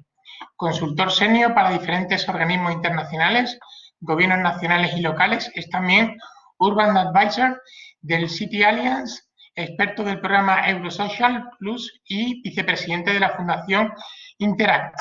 Anteriormente ejerció como director de Relaciones Internacionales de la Diputación de Barcelona e impulsor y coordinador general del Observatorio de la Cooperación Descentralizada y coordinador general de la Oficina de Coordinación y Orientación del programa Urban 3 de la Comisión Europea. Es autor de diferentes estudios sobre la localización de las agencias locales, internalización de ciudades, cooperación descentralizada y gobernanza urbana. Nos va a hablar de la ciudad después del COVID, una nueva crisis. Profesor Agustí, por favor, cuando quiera. Gracias. Bueno, muchísimas gracias. Supongo que se me oye, ¿no? Sí, perfectamente. Sí, estupendo. Bueno, nada, muchísimas gracias. Bueno, sumarme al agradecimiento que ya han expresado mis compañeros y mi compañera en este panel virtual. Agradecer al Centro de Estudios Andaluces y a Tristan la invitación, también a Clemente Navarro y al Observatorio de Gobierno Local de la Pablo de Olavide, bueno, y deciros que estoy encantado de compartir este panel, que además por su formulación con estos tres, o sea, ese circular por esos tres momentos, el antes, el durante y el después de esta pandemia que nos ha tenido sumidos en algo muy complejo durante meses, bueno, me parece un planteamiento muy interesante. Yo les abro, ahora Tristán hace un pequeño recorrido por mi hoja de vida, pero les hablo fundamentalmente desde CIDOB y desde el programa de ciudades globales de CIDOB, un programa que se dedica a analizar un poco el posicionamiento de las ciudades globales ante los grandes retos que tienen que abordar y cómo operan ante esos grandes retos a nivel internacional. Este es nuestro foco de investigación. Y durante bueno, todos estos meses hemos estado apoyando a diferentes redes internacionales de ciudades y además trabajando de forma muy estrecha con el Ayuntamiento de Barcelona, analizando cómo estaban reaccionando ciudades de todo el mundo, no solo en Europa, no solo en digamos, lo que es el primer mundo o Estados Unidos, Canadá, sino también hemos puesto una mirada muy clara en América Latina, en África, en Asia, en Oceanía, para ver qué estaban haciendo las ciudades, cómo estaban gestionando la crisis y qué estaban planteando de cara al futuro. Y eso nos permite, y es lo que, bueno, de forma muy inicial, pero es lo que me gustaría compartir hoy con todos ustedes, bueno, sacar algunas conclusiones, lecciones que nos deja esta crisis y que yo creo que pueden ser fundamentales para abordar el escenario que nos viene, que, bueno, como creo todos coincidimos, será un escenario de una gran complejidad. Bueno, por tanto, voy a intervenir desde esa perspectiva, tratando de abordar esas lecciones a partir de un análisis comparado que hemos hecho de lo que están haciendo ciudades globales en todo el mundo. Bueno, yo creo que ha quedado muy claro desde la presentación que han hecho tanto Tristán como Clemente y luego en las dos presentaciones que me han precedido, que estamos ante una crisis que tiene una dimensión urbana clarísima, una dimensión urbana que además se da en un mundo crecientemente urbanizado. Bueno, el planeta se nos urbaniza de forma absolutamente acelerada. La epidemia nace en una gran ciudad, en China, en Wuhan, se transforma en pandemia viajando en avión en esa red de nodos que son las ciudades globales, aterrizan en todas ellas, en todas las regiones, y luego se expande por esas ciudades en transporte público. Y como apuntaba en la intervención que me ha precedido, básicamente se desplaza desde los centros económicos, financieros más cosmopolitas, más conectados con el mundo, en transporte público hacia los barrios menos favorecidos, más degradados, más empobrecidos y a la periferia, que es donde ha tenido el mayor impacto. Por tanto, estamos, como les decía, ante una crisis urbana, a pesar de que seguramente en un primer momento los actores que tuvieron mayor visibilidad fueron los gobiernos nacionales o han sido los gobiernos nacionales, son los que han decretado prácticamente en todas partes pues, los confinamientos, los que han decretado los paros de toda actividad, los que han cerrado fronteras, los que están manejando la respuesta macroeconómica, son los que han tenido mayor visibilidad. Pero seguramente en un papel algo más discreto, lo que también ha quedado muy claro con todo esto es que las ciudades han estado en primera línea, Y cuando hablo de ciudades, hablo de sus gobiernos y de los actores que operan desde las ciudades. Han estado en primera línea ofreciendo respuesta, asegurando la prestación de servicios básicos, como la movilidad, la gestión de los residuos, etcétera, dando apoyo a los más vulnerables, tratando de sostener las economías locales. Por tanto, han jugado un rol fundamental que poco a poco les ha ido dando notoriedad y está provocando que todos nosotros estemos pensando en cómo lo han hecho. Y las ciudades serán clave también en el proceso de reset, de recuperación, de construcción de lo que nos viene y de gestión de este nuevo escenario que nos viene a medida que la crisis de salud global vaya evolucionando. Por tanto, una primera conclusión, las ciudades han jugado un papel fundamental en la gestión de la crisis y deberán jugar un papel fundamental en la gestión de los nuevos escenarios. La segunda gran conclusión es que, y ahí, bueno, no sé si voy a ser un poco provocador, pero seguramente, o no sé si voy a encontrar coincidencias con todos los asistentes, pero seguramente, a partir de la información de la que disponemos, los países más descentralizados han sido los que han tenido mayor capacidad o los que han sido más eficientes en la gestión de la crisis. Si pensamos en países como Alemania, como Austria, como Canadá, como Argentina, incluso países como Estados Unidos, Brasil o India, muy descentralizados con presidentes negacionistas, la descentralización ha servido de cortafuegos. Y han sido las propias ciudades o los que han decretado las medidas para mitigar el impacto de la crisis. Y estas realidades, estas experiencias, las de Alemania, las de Canadá, las de Argentina, las podemos contraponer con modelos mucho más centralizados como el británico o como el francés, donde bueno, pues las medidas que se han tomado eran igualmente válidas para Londres como para los condados del norte de Inglaterra, fronterizos rurales, fronterizos con Escocia. ¿Vale? Y un poco lo que nos ha pasado en España es que somos un país efectivamente descentralizado, pero ha habido un cierto proceso muy discutido de recentralización. Por tanto, es relevante esta idea de que la descentralización ha contribuido a gestionar de manera más eficiente la crisis y contribuirá a gestionar de manera más eficiente, desde mi punto de vista, el proceso de recuperación. Esto nos lleva a plantear la necesidad de reforzar las capacidades de los gobiernos de las ciudades, de los gobiernos locales, yo incluiría aquí también los regionales, para operar, reforzar sus capacidades operativas, institucionales, su financiación, para hacer frente a la realidad, a la complejidad del escenario que nos viene y para que sean capaces de ofrecer respuestas en forma de política pública eficientes. Si analizamos la capacidad de operar ciudades como Viena, como Berlín, como Hamburgo, que disponen, por ejemplo, de bancos de la ciudad de inversión y garantía, a través de los cuales están operando en los procesos de recuperación, inyectando recursos en la economía local.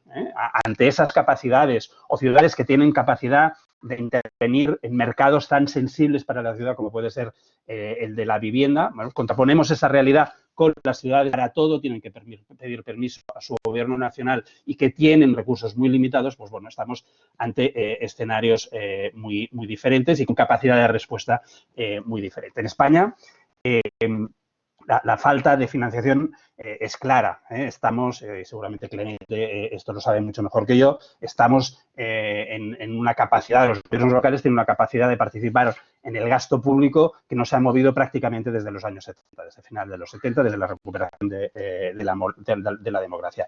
Y con un marco normativo, con leyes como la de la estabilidad presupuestaria o ARSAL, que están dificultando en gran medida la capacidad de intervención de las ciudades para abordar la realidad que tienen que gestionar. La economía de las ciudades seguramente en el sector público en España es de las más saneadas, pero no pueden utilizar libremente, por ejemplo, su superávit. No se pueden endeudar. Y para todo, el esquema nos lleva a la necesidad de pasar por el gobierno nacional en un marco jerárquico. ¿Vale? Por tanto, la idea de la necesidad de reforzar las capacidades y la capacidad de intervenir de los gobiernos locales me parece clave. En este contexto, también me parece muy relevante todo el tema de la gobernanza colaborativa, es decir, cómo colaboran los diferentes operadores que tienen que dar respuesta a la crisis para hacer que esa respuesta sea más eficiente. En este sentido, vuelvo a lo mismo. Los países que han sido capaces de abordar marcos de gobernanza multinivel entre las diferentes esferas de gobierno, con sistemas de coordinación claros y eficientes, con marcos de claridad competencial donde cada uno sabe bien lo que tiene que hacer y trabajando en una lógica jerárquica, pero de lealtad institucional, han avanzado mucho más que los que no han sido capaces de ir en esa lógica de cooperación, o de los que no tienen los recursos o los mecanismos para ello. También me parece fundamental, y ahí tanto en la gestión de la pandemia como en lo que nos va a venir, de la articulación entre la ciudad, el gobierno de la ciudad y los actores que operan en la ciudad. Cómo se construyen alianzas entre el gobierno de la ciudad y la sociedad civil, cómo se construyen alianzas con la academia, con los centros de investigación, con el sector privado. La pandemia nos deja en España experiencias muy interesantes, experiencias, por ejemplo, como la de los makers, donde voluntarios han cedido diseños para que a través de la fabricación 3D se produjera material de protección. Y eso ha sido una dinámica, la de los makers, que en Barcelona, por ejemplo, se ha gestionado a través de los ateneos de fabricación, pues ha tenido un impacto muy relevante en la producción de mascarillas, de viseras, de respiradores, etcétera. O, por ejemplo, las redes de solidaridad que se han generado. El otro día El Salto mostraba un mapa del incremento de las propuestas de apoyo mutuo y de solidaridad que se han dado en todas las ciudades de España. Ha habido un movimiento de apoyo a los más vulnerables fantástico. O el vínculo que se está dando entre ciudad y ciencia para fomentar proyectos de investigación. Por tanto, la articulación del gobierno de la ciudad con los actores que operan en ella también me parece una forma de colaboración y de cooperación que ha sido clave en la pandemia y que deberá ser clave en el proceso de recuperación. Y luego, el tema del municipalismo internacional, es decir, ha sido impresionante en un momento en que el multilateralismo clásico, la relación en el marco de Naciones Unidas, hemos visto los problemas de la Unión Europea, el G20 está desaparecido, en un momento en que el multilateralismo clásico o tradicional está en crisis, las ciudades no han parado de operar conjuntamente. No han parado de generar mecanismos para transferirse conocimiento, compartir experiencias, y lo han hecho en esa lógica articular alianzas de forma directa a través de las redes de ciudades que hace décadas tienen constituidas, y esa misma lógica de transferencia de conocimiento, de apoyo y de trabajo compartido será fundamental para el proceso de recuperación. Por tanto, descentralización, gobernanza colaborativa, cooperación, avanzar en lógicas de co-creación me parece fundamental. Luego, el tema de repensar la ciudad.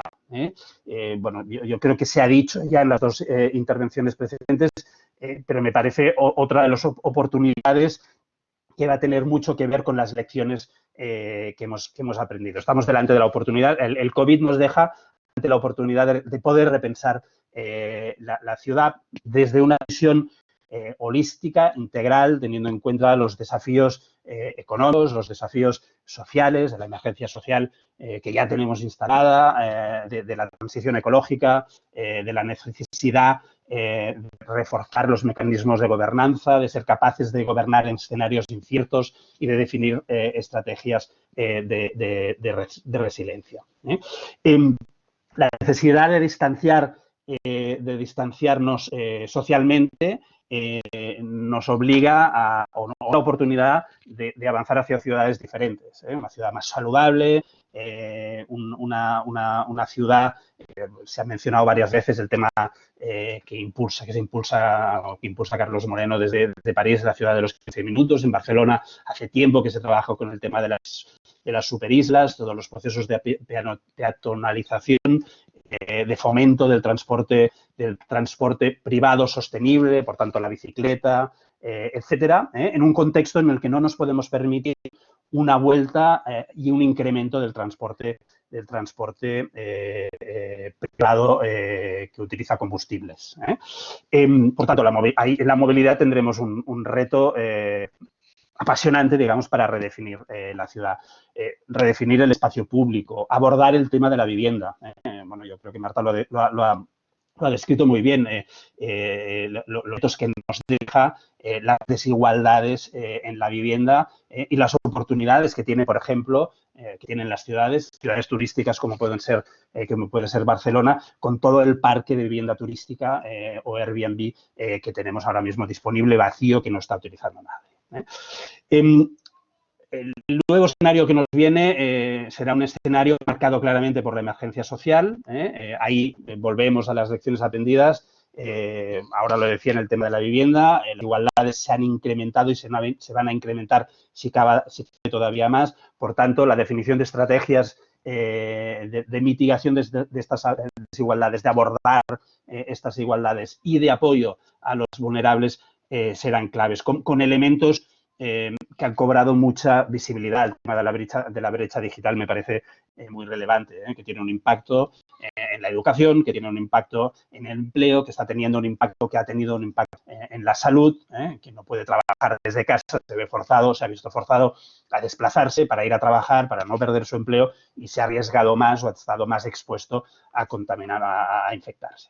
Por tanto, el tema de la emergencia social creo que va a ser un tema clave, como el avanzar en nuevos modelos y superar las lógicas productivas y de consumo vinculadas a los modelos de crecimiento, modelos económicos basados en el crecimiento. Yo creo que hay que incorporar nuevos conceptos. El tema de la prosperidad yo creo que nos puede ser muy útil, pero está clarísimo que las ciudades que vienen o la ciudad que saldrá debería tener muy en cuenta la necesidad de revisar los patrones de producción y de consumo, con una apuesta muy clara por sectores estratégicos. Ahí la alianza con la ciencia y con la innovación me parece fundamental, la alianza con la cultura, la alianza con el tercer sector, con la economía social me parecen claves.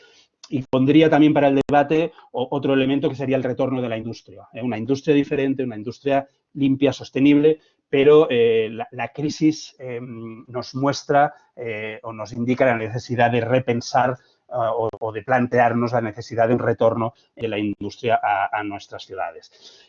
Os he hablado de emergencia social, os he hablado de necesidad de reformular los patrones de producción, de consumo, los modelos económicos y, obviamente, esta crisis lo que de ninguna manera puede provocar es que se deje de lado la apuesta y el compromiso de las ciudades por la transición ecológica, cambio climático. Ahora lo decíamos, los cielos de todas nuestras ciudades están mucho más limpios. A mí me impresiona ver cómo está el cielo de Barcelona todos estos días. Es impresionante. Esto nos debe provocar una reflexión clarísima. Pero bueno, las ciudades deben seguir con su compromiso, con su apuesta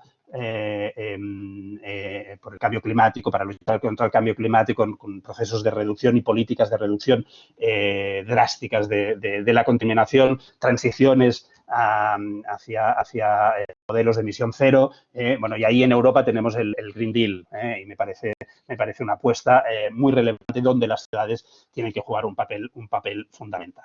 Por tanto, el otro elemento, el tema del cambio climático, muy vinculado también con el tema económico, avanzar a ciudades como Ámsterdam, por ejemplo, que está planteando todo el proceso de recuperación a través del modelo del donut, el tema de la economía circular, economía verde, como vector, como factor clave para la recuperación de la ciudad. Bueno, y todo esto tendrá que pasar en un contexto en el que, como os decía al principio, creo que será fundamental reforzar las capacidades de los gobiernos locales, de los gobiernos de las ciudades, muy especialmente de reforzar su capacidad para gestionar escenarios inciertos. La incertidumbre, vector, la planificación de política pública o en el impulso de política pública o de estrategias de ciudad va a tener un papel preponderante y hay poca experiencia. Se ha trabajado en resiliencia, muy vinculada a cambio climático. Ahí es muy interesante porque seguramente hay mucha más experiencia en el sur global que en el norte, pero va a ser un elemento fundamental.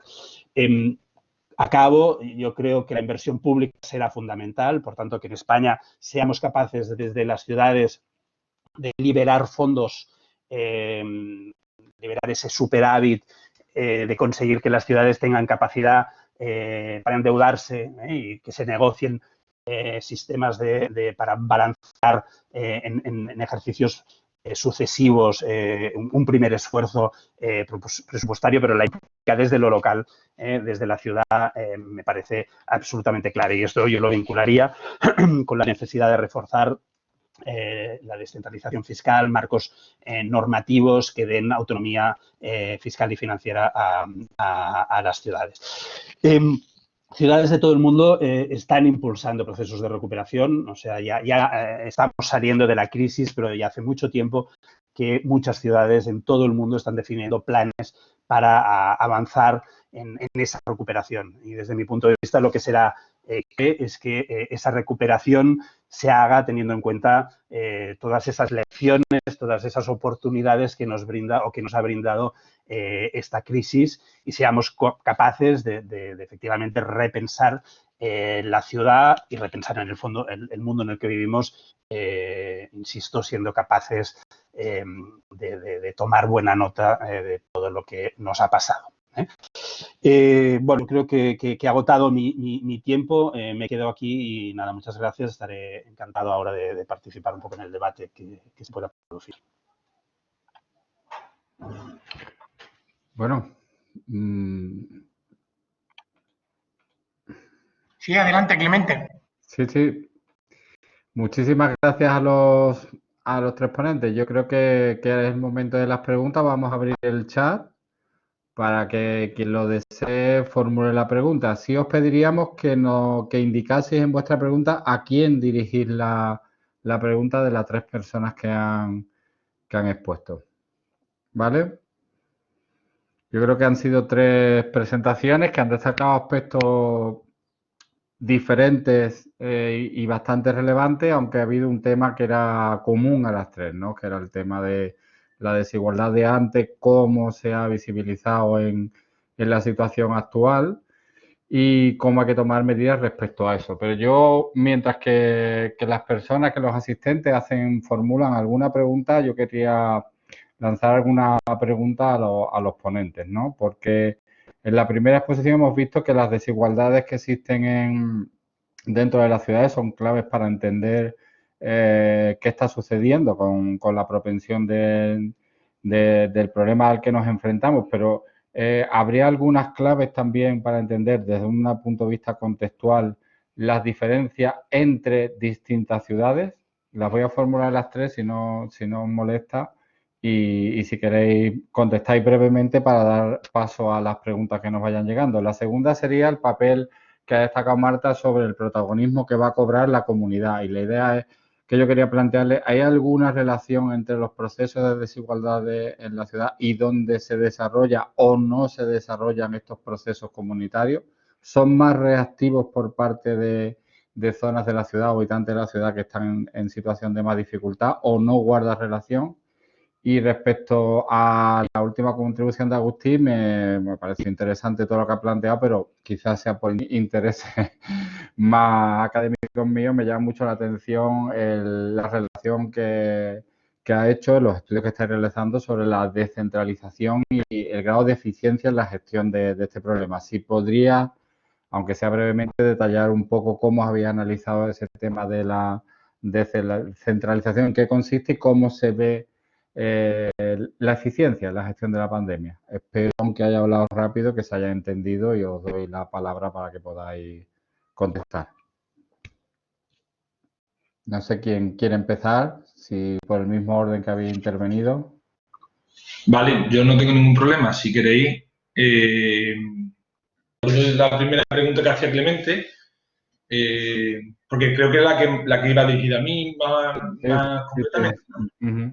Sí, planteaba la idea de los efectos que puede tener o los estudios sobre entre las ciudades más que dentro de la ciudad.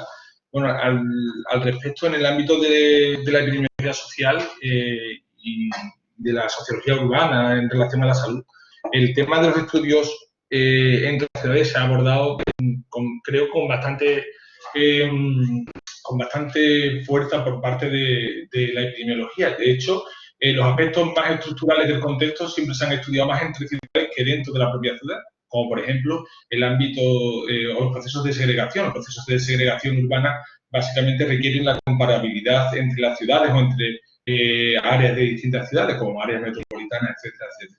Pero, sin embargo, desde un punto de vista de la idea del contexto o de la idea de recursividad entre las características de los individuos que viven en lugares específicos y las propiedades o procesos que tienen lugar en el día a día de los contextos más cercanos al individuo en el ámbito urbano, es el campo de desarrollo que actualmente se ha puesto sobre la mesa en el ámbito de la epidemiología social, ¿no? Es decir, abordar un poco más la pata de lo que sucede dentro de las ciudades, más que centrarse simplemente en la descripción de los procesos estructurales de distintos ámbitos urbanos.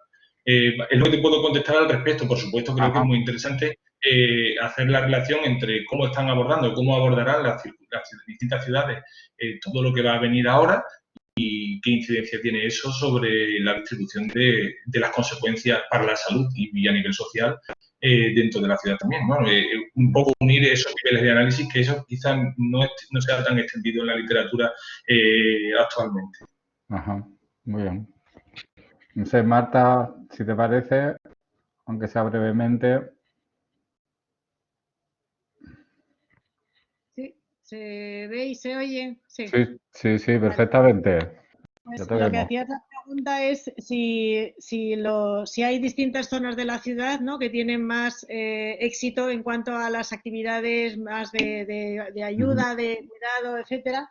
Entonces, no hemos hecho el estudio ese, o sea, cuantitativamente, pero sí intuitivamente y por lo que vamos viendo por los estudios más cualitativos, lo que sí vemos es que en las zonas más vulnerables hay una mayor recurrencia a lo que son los apoyos y la solidaridad y la recurrencia al contacto con la familia, con los amigos, con los vecinos, etcétera, porque son una estrategia de supervivencia. Entonces, lo que vemos en el estudio de Bupazzi, como en los barrios más vulnerables, estas redes lo que están permitiendo, si bien es verdad que está mediatizado por la permanencia de la población en los espacios. O sea, cuanto más tiempo lleva alguien en un espacio, mejor la calidad del espacio público, más la consolidada las redes. Entonces, sí que hay un mayor cuidado, una mayor predisposición y inclinación hacia el otro. Pero en aquellas zonas con más movilidad de la población, más impersonales, menor espacio público, etcétera, es más difícil. Entonces, barrios estructurados tienen unas redes más fuertes, consolidadas, que aquellos barrios donde hay más inestabilidad de la población. Por ejemplo, en un estudio que hacíamos en el 2003 ya, que ahora estamos a ver si sacamos ya los datos para el siguiente en la Comunidad de Madrid, se veía que la población de clase media, por ejemplo, y clase media baja, se quedaba a vivir cerca de los padres, porque es con quien establecen los intercambios. O sea, los padres no pueden dar dinero, entonces lo que dan son servicios, ayuda, apoyo. Entonces se quedaban cerca de cuando buscaban vivienda. Y sin embargo, la clase media alta se iba a otras zonas de la ciudad, porque lo que los padres al final les daban son dinero. Entonces, pues te ayudo, voy a visitarte de vez en cuando, pero cada uno es muy independiente. Entonces no nos hacemos falta. Y sin embargo, la de clase media baja lo que intercambia son apoyos, redes, los vecinos, etcétera. Entonces, ese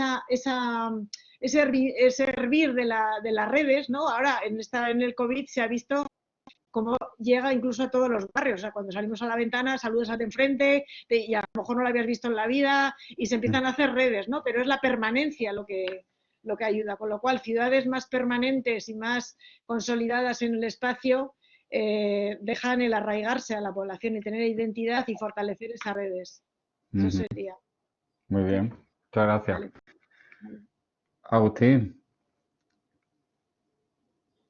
Agustín, ¿te parece?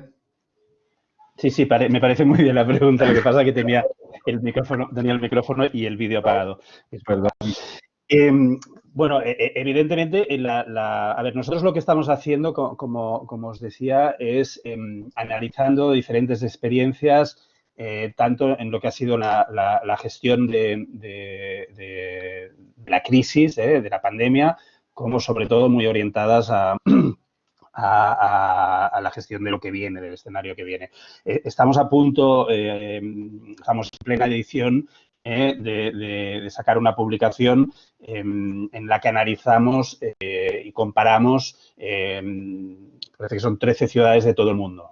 En Europa está Londres, París, con Carlos Moreno y Philip Rode de la London School of Economics, Viena, Milán, el foco inicial, en Europa, Zurich y Barcelona. Luego en Estados Unidos tenemos San Francisco y Chicago, en África, Cape Town, en Asia, Hong Kong y en Oceanía, Melbourne. Por lo que tenemos una foto bastante amplia y, bueno, precisa, no pueden ser precisas las fotografías en estos momentos, pero bueno, como mínimo que cubre ciudades relevantes a nivel global y de las que han sido más dinámicas en todo este proceso. Y esto es uno de los elementos que sale del análisis que nos hacen todos los expertos que han participado haciendo sus artículos desde think tank, desde sus ciudades. Es una de las elementos que sale. Por ejemplo, Philip Rode en su análisis de la realidad de Londres, de alguna manera apunta que la respuesta, digamos, muy articulada desde el gobierno nacional, desde el gobierno central, está provocando que haya una respuesta muy uniforme en todo el contexto británico, o él habla más bien de contexto inglés, con una incapacidad de Londres de definir una respuesta contextualizada a su realidad. Y esto podría pasar, era muy interesante lo que nos explicaba Marta, en grandes ciudades, incluso a nivel interno. No tiene nada que ver, pues aquí en Barcelona, lo que está pasando en Sarriá San Gervasio con lo que está pasando en Ciudad Meridiana. Pues si la ciudad tuviera capacidad o tiene capacidad de articular respuestas contextualizadas, pues seguramente es mucho más eficiente.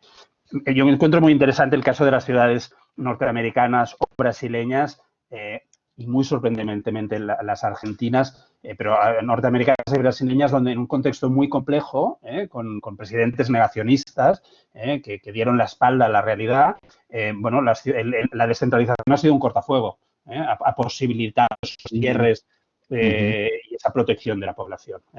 Y luego, analizando, pues eso, Berlín, Viena, Zúrich, es impresionante, o sea, la descentralización provoca pues, que Berlín o Hamburgo tengan un banco de inversiones y garantía que les está permitiendo inyectar liquidez y garantizar el acceso a liquidez a muchísimas empresas. Están salvando su tejido productivo. Bueno, eso aquí es muy complejo. Y aquí, insisto, que somos un país muy descentralizado. Lo que pasa es que nuestra descentralización, y ahí sabes mucho más tú que yo, seguramente se quedó mucho en las autonomías y menos en lo local. Pero cuando hablo con gente del Ayuntamiento de Barcelona, la incapacidad o la imposibilidad que tienen para gestionar el superávit que hay en la ciudad, que es muy importante, bueno, es casi frustrante. Bueno, el otro día la alcaldesa envió una carta al presidente del gobierno solicitando la posibilidad de que las ciudades puedan utilizar ese superávit o la imposibilidad de acceder a sistemas de deuda en un momento en que la intervención pública y la inversión pública será clave. Ahora, insisto, son lecciones que salen del análisis pero bueno, nos falta, para realmente poder hablar con propiedad, como se hace sobre todo desde sectores académicos, nos faltan datos, o sea, tiene parte de intuición esta afirmación. Bueno, pero se trataba, que es también el tono de estos seminarios, de transmitir conocimiento que se va generando. Es imposible en ninguno de los campos que estáis trabajando ahora poder en este momento dar una visión final y definitiva, pero bueno, yo creo que se trata, como habéis hecho los tres, de apuntar ideas guías para hacernos pensar lo que estamos asistiendo. No, voy a plantear alguna pregunta que ha llegado por el foro, ¿vale? De momento una cada uno. ¿Os parece bien que lo hagamos así? Sí, muy bien, para no... Entonces, mira, voy a plantear las tres y ya contestáis vosotros. Voy a cambiar el orden porque hay una muy directa, Agustín, y hay una persona, perdonadme si no digo los nombres para ir más rápido, ¿no? De los nombres de las personas que han hecho la pregunta. ¿Deben ser los ayuntamientos los que gestionen las ayudas para enfrentar la crisis de emergencia social o la crisis que supone la pandemia? La segunda pregunta, voy cambiando ahora en Marta, nos piden si nos pudieras dar alguna pista de cómo recuperar el espacio público para las personas y no solo para la hostelería. Así más o menos la plantea, pero sé fiel en este planteamiento de las preguntas. Y tercero, Ángel, me plantean que si es tan clara la relación causa-efecto o la relación entre las desigualdades y la salud, no existe un problema político de fondo. Entiendo que se refiere, no hay un problema en cómo se gestiona la atención a la salud que provoca que esa causa-efecto sea tan clara. No sé si he sido capaz de transmitir las tres preguntas. Ya vosotros, como si queréis en este orden o como os apetezca. Bueno, yo me lanzo con el orden, ya que me lo has planteado primero. A ver, para contestar a esta pregunta me iría a otra de las lecciones. Yo creo que en el escenario actual, en el sistema de gobernanza actual que tenemos en España y que hay en prácticamente todos los países de nuestro entorno, las competencias y las capacidades de intervención son compartidas, y cada nivel de gobierno tiene ámbitos óptimos de intervención. Por tanto, solo los ayuntamientos no. Yo creo que cada nivel de gobierno, con la lógica de la subsidiariedad, debe ser capaz de construir sus respuestas y sus estructuras de apoyo. Ahora, concentrar una capacidad importante de respuesta y de apoyo en procesos de recuperación y de emergencia como los que tenemos en las ciudades tiene algunas ventajas. Que las ciudades tengan capacidad, los ayuntamientos tengan capacidad de dar respuesta y ayuda tiene algunas ventajas. Y vuelvo al tema de la contextualización.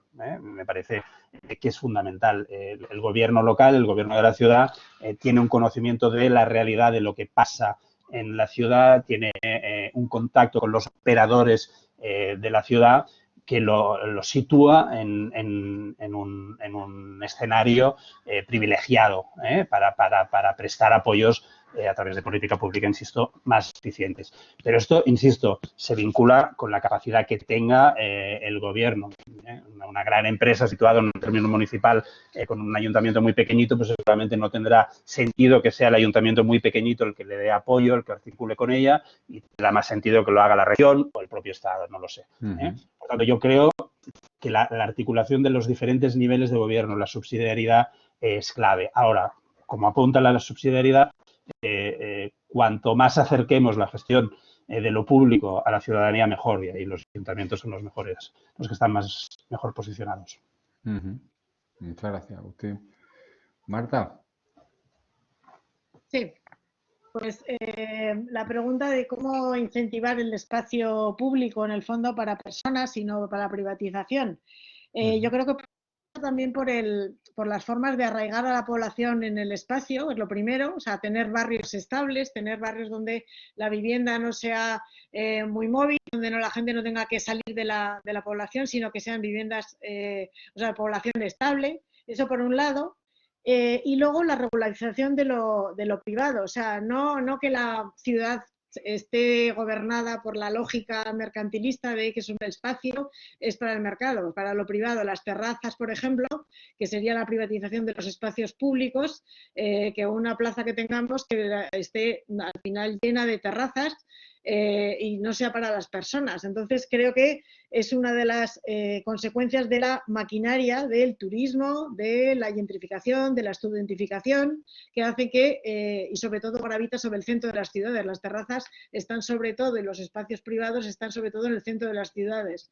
Entonces, como esa lógica lo que hace es una ciudad mercantilizada. Entonces, es la consecuencia de ello y sin embargo, si tuviéramos una ciudad que gravita sobre muchos espacios, una ciudad de 15 minutos, con lo cual grandes ciudades, que es lo que tendremos, grandes ciudades con muchos centros, lo que harían es no. Creo que Marta ha perdido la conexión. Puede ser. Dando en el centro. Entonces, es lo que tenemos como lógicas: concentración de mucha población en los centros, privatización y todo lo que va en contra de la ciudad para los ciudadanos, ¿no? Que sería... Vale. Muy bien, muchas gracias, Marta. Bueno, creo que me toca, ¿no? Sí. Creo que la pregunta que me lanzaba Clemente la hacía Manuel Rosa, que hablaba de la relación causal entre los factores sociales o los estatus socioeconómicos y la salud, y si era tan claro, ¿cómo es posible que no se aborde políticamente, ¿no? Yo, obviamente, ahí te doy mi opinión, probablemente existan voluntades políticas más proclives a abordar esto, ¿no? Pero aparte de mi opinión, lo que sí que te puedo decir en relación a este pensamiento causal es que ha sido muy discutido en el ámbito de la epidemiología. De hecho, ha dado lugar hasta teorías específicas, hasta teorías que se plantean y que surgen precisamente en el análisis de la relación causal entre el estatus socioeconómico y los problemas de salud. Y estas teorías lo que hacen es reconfigurar el pensamiento que existía en la epidemiología social hasta el momento. Precisamente porque lo que plantean es que las sociedades son capaces, que esa relación causal se manifiesta particularmente cuando tenemos la capacidad de controlar los problemas de salud. Es decir, que es allí donde se puede prevenir la enfermedad, donde surgen las desigualdades en salud. Y a partir del pensamiento causal, en ese sentido, lo han demostrado empíricamente en estudios internacionales. Vamos, además, la replicación de los estudios es bastante importante a nivel internacional, también en España, de hecho. Entonces, en torno a ese pensamiento causal, decía que probablemente exista voluntad política más proclive a abordar estas diferencias o estas desigualdades y otras voluntades políticas no. No lo sé, pero lo que sí es claro es que existe un problema de la orientación de las políticas públicas. Es decir, no ya sobre la voluntad política en general, sino las políticas públicas fundamentadas en los metamecanismos que harían persistir esas diferencias por estatus socioeconómico. Y básicamente esta respuesta la dejo en el aire porque obviamente no voy a poner a hacer una disertación ahora sobre los metamecanismos en relación a las desigualdades en salud, pero quiero ligarla con una reflexión que ha hecho Covadonga, creo, por el foro en relación a los factores de riesgo y decirle que estoy de acuerdo con ella, que obviamente lo que planteaba en la presentación, que a lo mejor no he sido capaz de explicarlo adecuadamente, era que precisamente lo que no podríamos convertir era el análisis contextual en un nuevo episodio del análisis de los factores de riesgo, sino que tendríamos que ir realmente a plantearnos una elaboración de cuáles son los procesos contextuales que acaban influyendo en la salud. Esa elaboración requiere, por supuesto, fundamentarse en el marco de determinantes sociales de la salud, que como bien decía ella, Andalucía es verdad que tiene experiencia en este campo. Y básicamente el hecho de si somos capaces de salir de la idea de los factores de riesgo, también seremos capaces de ver precisamente o de determinar cuáles son los metamecanismos que hacen que se reproduzcan las desigualdades sociales en salud y abordar las políticas públicas necesarias con el objetivo de mitigar o evitar esas desigualdades. ¿Vale? No sé si me he expresado más o menos. Sí, sí. Bueno, hay otra pregunta para Agustín, que es cómo rescatar el derecho a la industria, a la producción local desde la comunidad. Creo que en relación a su sugerencia sobre la necesidad de pensar otra vez en la industria en la ciudad, ¿no? Esa imagen clásica. Sí. Bueno, la he visto en el chat y me temía que la pondrías. Es una pregunta compleja. ¿Cómo? No sé si tengo la receta. De hecho, hay una reflexión abierta hace mucho tiempo. Yo cuando estaba en la Diputación, en el Centro de Estudios Territoriales, impulsamos un seminario muy interesante sobre el retorno de la industria a la ciudad, con la Menéndez y Pelayo. Un seminario que fue apasionante y la verdad, bueno, con planteamientos muy sugerentes. De hecho, bueno, yo creo que se han hecho esfuerzos. Barcelona ha hecho un esfuerzo relevante con todo lo que es el 22 arroba, para recuperar un cierto retorno de un tipo de industria que es una industria limpia, muy vinculada a la tecnología, etcétera. Bueno, la pandemia, yo creo que ha habido determinadas disyuntivas en este ámbito. Pues el sector de la automoción se quedó muy parado o se quedó absolutamente paralizado, y no solo de la automoción, muchos más, cuando China cierra, ¿no? Porque una parte importantísima de los componentes que utiliza pues se fabrican en China, se fabrican en la India, etcétera. Bueno, con el contexto de crisis que nos vienen, yo creo que es una de las lógicas que debería volver a situarse sobre la mesa, ¿no? El retorno de la industria, de la producción local, que tendría muchos beneficios desde múltiples perspectivas. Ahora, el cómo es muy complejo, porque hay toda una serie de dinámicas ya muy asentadas que va a ser muy difícil romper. Yo creo que la resistencia al cambio en este ámbito y en muchísimos más va a ser enorme, y romper con esa lógica de la producción globalizada, que es mucho más barata, porque cuando hablas con empresarios al final lo que te dicen, bueno, es que producir en China tiene costes mucho más bajos que hacerlo aquí, es clarísimo. Por tanto, yo orientaría a una reflexión estratégica desde las ciudades, a apuntar a determinados tipos de industria, y para mí me parece clave el hecho de orientar hacia sectores estratégicos vinculados al conocimiento. Me encanta, por ejemplo, ver, porque he estado viendo el Ayuntamiento de Sevilla, alguna estrategia como, por ejemplo, todo el tema del turismo inteligente, ¿no? Bueno, pues esta lógica de ir situando y reforzando pues el vínculo con la ciencia, con la cultura, con la tecnología, con todo esto que es más soft, que tiene vínculo industrial. Muy bien, muchas gracias. Pues bueno, hasta aquí las preguntas. Muchísimas gracias a los tres y doy paso a Tristán para ir cerrando ya. Hemos pasado un poco el tiempo, pero creo que bueno, así hemos dado tiempo a que los ponentes se expresen y pueda haber preguntas.